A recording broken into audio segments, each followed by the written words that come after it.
वैसे तो दोस्तों, आपने अटल बिहारी वाजपेयी जी को भारतीय इतिहास में एक प्रधानमंत्री के रूप में कई बार सुना होगा। उनसे जुड़ी कई बातें आपको पता भी होगी।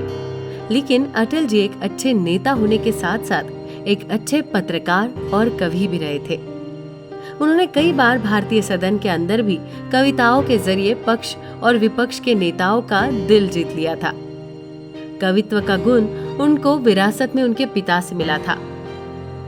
भारतीय इतिहास में 3 बार प्रधानमंत्री रहने वाले अटल बिहारी वाजपेयी जी का जन्म एक मध्यम वर्गीय परिवार में 25 दिसंबर 1924 में मध्य प्रदेश जिले के ग्वालियर में एक छोटे से गांव में हुआ था। उनके पिता कृष्ण बिहारी वाजपेयी एक शिक्षक और कवि भी थे।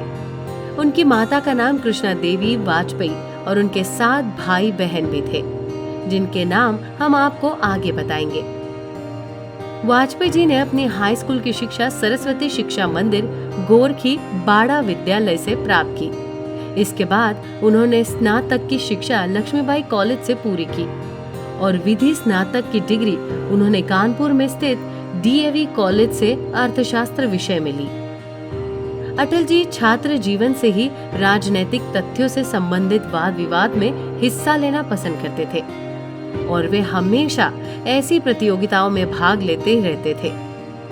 आगे चलकर सन 1939 अपने छात्र जीवन में उन्होंने स्वयं सेवक की भूमिका भी निभाई।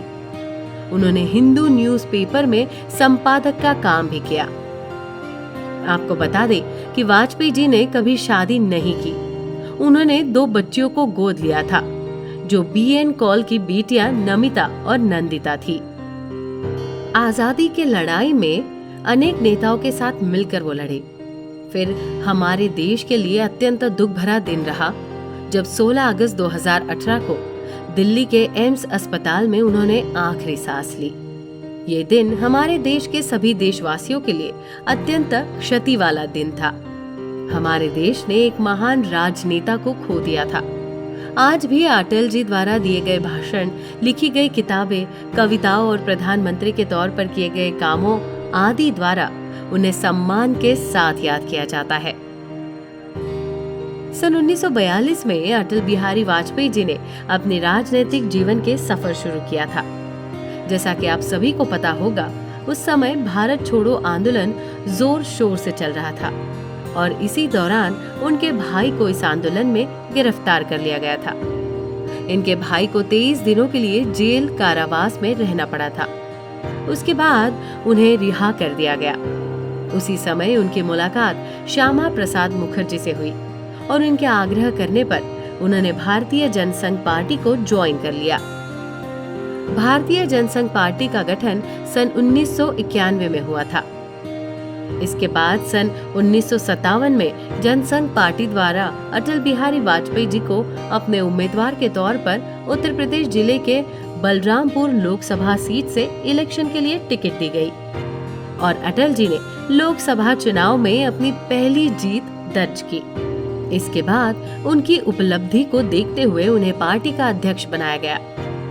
अटल जी 2 साल तक मोरारजी देसाई की सरकार में वर्ष 1977 से 1979 तक विदेशी मंत्री रहे, जिससे हमारे देश के प्रति विदेशों में एक विश्वासी देश की पृष्ठभूमि तैयार करने में उनका बहुत योगदान रहा। इसके बाद सन 1980 में अटल बिहारी वाजपेयी जी ने अपनी एक पार्टी का गठन किया, जो थी भारतीय जनता पार्टी, और 6 अप्रैल 1980 में अध्यक्ष के रूप में कार्यभार संभाला गया। लोकसभा चुनाव सन 1996 में भारतीय जनता पार्टी का देश भर में पहला विजय चुनाव रहा।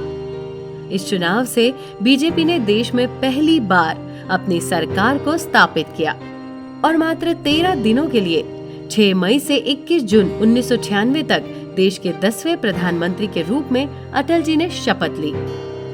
13 दिनों तक ही सरकार चलने के बाद अटल जी की सरकार गिर गई और फिर सन 1988 में सरकार गिरने के 2 साल बाद पार्टी सत्ता में आई और 19 मार्च 1998 में अटल जी ने दूसरी बार प्रधानमंत्री के रूप में शपथ ली और फिर 10 अक्टूबर 1999 को तीसरी बार प्रधानमंत्री पद के लिए शपथ ली गई। तो दर्शकों, कैसी लगी आपको ये जानकारी? हमें कमेंट कर जरूर बताएं। साथ ही यदि आपको वीडियो पसंद आई हो तो वीडियो को लाइक कर चैनल को सब्सक्राइब जरूर कर दें। वीडियो में अंत तक बने रहने के लिए आपका धन्यवाद।